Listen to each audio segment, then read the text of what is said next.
en ce début du mois donc de Ramadan, qu'on rende ensemble un hommage particulier à tous nos imams, à nos chercheurs en islam et aussi donc à tous les fidèles musulmans.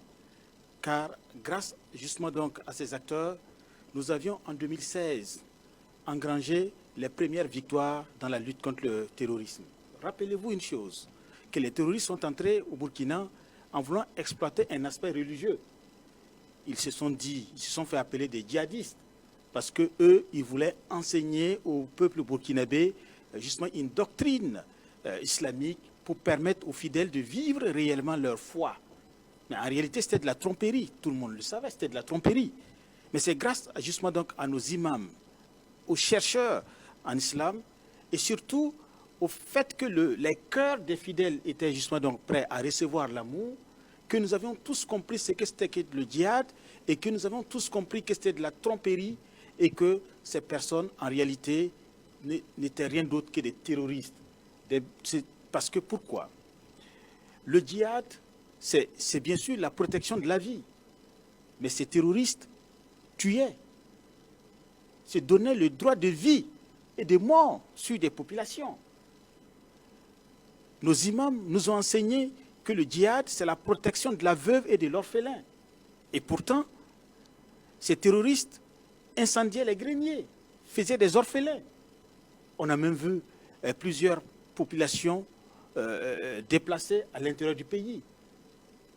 Nos imams nous ont enseigné en réalité que le djihad, c'était la transmission de l'amour. Et les fidèles ont eu bien sûr donc le cœur ouvert, le cœur prêt à recevoir l'amour. C'est ce qui nous a permis, dès les premières heures de l'entrée du terrorisme sur le territoire burkinabé, de faire face justement donc à ces malfaiteurs-là. Au moment où notre armée n'était pas encore prête, rappelez-vous, dans les années 2016-2017, notre armée n'était pas encore prête, et que des spécialistes avaient entraîné notre armée dans des théories confusionnistes, en nous disant non, c'est une guerre asymétrique, vous n'allez pas y parvenir, il faut un cessez-le-feu, il faut des accords avec ces personnes. Nous avons tous entendu justement donc ces théories-là pendant plusieurs années.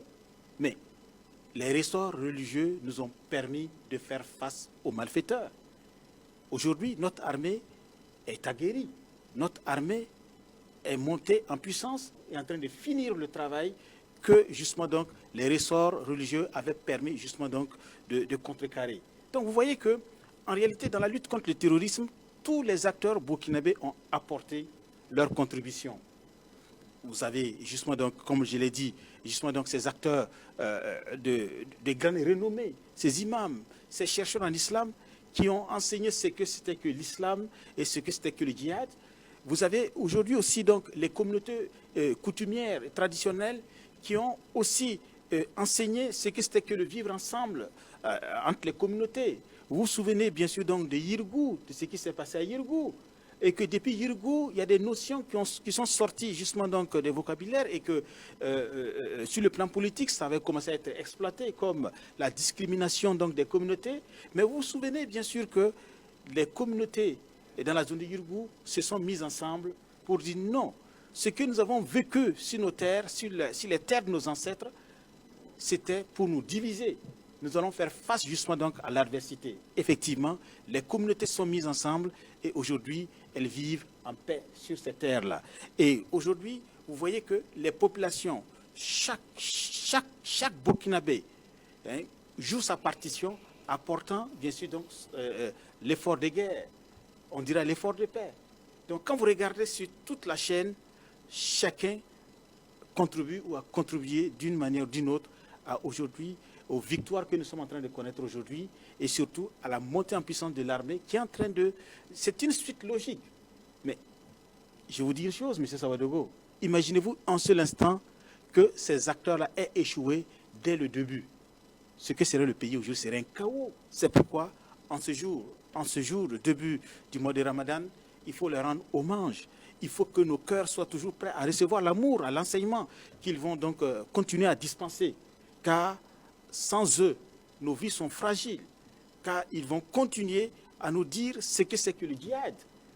Parce que le djihad, je le rappelle, et ce que nous avons retenu, c'est l'amour, c'est la transmission de l'amour, et nous devrons avoir tout le cœur et tous les cœurs ouvert à recevoir les grains d'amour tout ce mois et pour l'exercer les mois à venir. Merci bien, Monsieur Soulama. Merci d'avoir honoré cette invitation. Poursuivons cette émission avec les news.